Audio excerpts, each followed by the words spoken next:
Hello and welcome to CRT 2024. My name is Elliott Frisby. I'm so pleased to be here. I am here with one of my favourite people in the entire world. Yes, you heard me. She is completely awesome. Love her to bits. We've had the pleasure of recording her on the York courses of SBCK, recording her audio books. I've even had her daughter do work experience with me on a day, and she's incredible. And I'm so happy you're here. Literally, I freaked out when I found out you were here. Amy Boucher, how are you? I'm very well. Great to see you, Elliott. Great to see you too. Now, you've been travelling around quite a bit. You've been doing lots of talks. So let's first of all start with where have you been? What have you been up to? Just a couple days ago, I was in Spain leading a retreat in what I call Suffering for Jesus. I see. Do you lead that retreat? Do you go in as a guest speaker? Or? Yes, I do. Yeah. So people who don't know, what's the benefit of going to a retreat like that? Well, it's time away to encounter God, to rest, to be refreshed, and to really meet with Jesus. We were doing the content of this book, Transforming Love. And so we were looking at friendship with Jesus, how Mary, Martha, and Jesus were friends of Jesus, and how we too are friends with Jesus.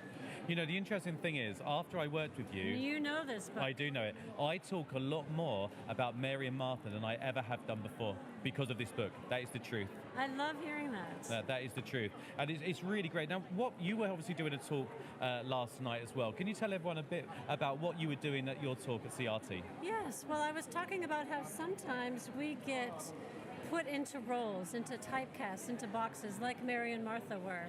But we are friends with Jesus, and Jesus calls us forth to be truly who we are. And Mary and Martha were so much more than just that story in Luke's Gospel. And then I also led a time of prayerful reading through the passage to give people the chance to encounter Jesus. Absolutely beautiful. Now, 7 Ways to Pray. You blessed me with this book. I believe you posted it to me, if I'm not mistaken, I did. Which I was really grateful for. So, can you give us because I just want to shout about your work. So, could you give us a summary of this as well? Yes. Well, 7 Ways to Pray. It's not the 7 ways to pray, but 7 different time-tested ways to encounter God. So, praying with the Bible, hearing God. How do we hear God? Testing that out, practicing the presence, lament.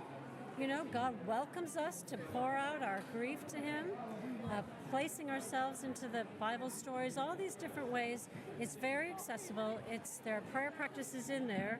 It's more like 60-70% prayer practices. So it's a way to get people into different ways of praying. Now, I can truly say I couldn't survive without prayer. I couldn't survive. Amen. I need it. I need it so much. I'm so grateful and humbled that I have the ability that I'm able to pray.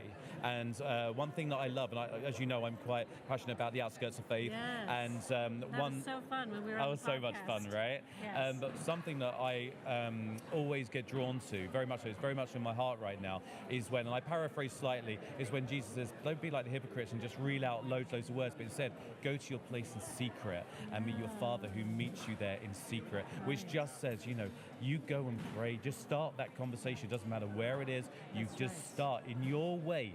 Well, God can feel it, Yes. God, go from the heart, go in your mind, do whatever it needs to be, just do it. Why would you say prayer is so important, and what words of wisdom or advice would you give to people who are saying, well, I want to give it a go, but I just, I don't know. Well, I'm following you in the just do it. Just try. Jesus is your friend. He wants to be your friend. So just have a conversation with Him. Go for a walk with Him. I have a friend from Yorkshire who says she witters with God all day. Just hold a conversation. It doesn't have to be you locked away. I mean, you can be.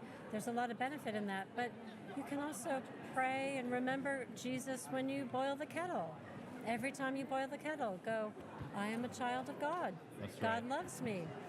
Different ways to integrate prayer into our life, and know that story of Jesus, of the prodigal son and the loving Father, that is what the God our Father always is running towards us. So if we move even a little bit to Him, He embraces us. Yeah, it needs to be a small step for it to be actually a huge leap. That's right. Yeah. And God's there at the receiving end. Absolutely. Moving, lifting his robes, which is countercultural, and coming toward us. Amy Boucher, it is such a Elliott, delight you're to speak to amazing. you, and keep doing what you're doing. I hope to hear so many more of your talks. I'm just going to be praying for you this evening, and or actually you. not before that, in the car on the way home. Right. Well, and you keep on doing what you're doing, because you're bringing grace and life to us, and we're so grateful. I really appreciate it, Mercedes. Thank you so much. Thank you.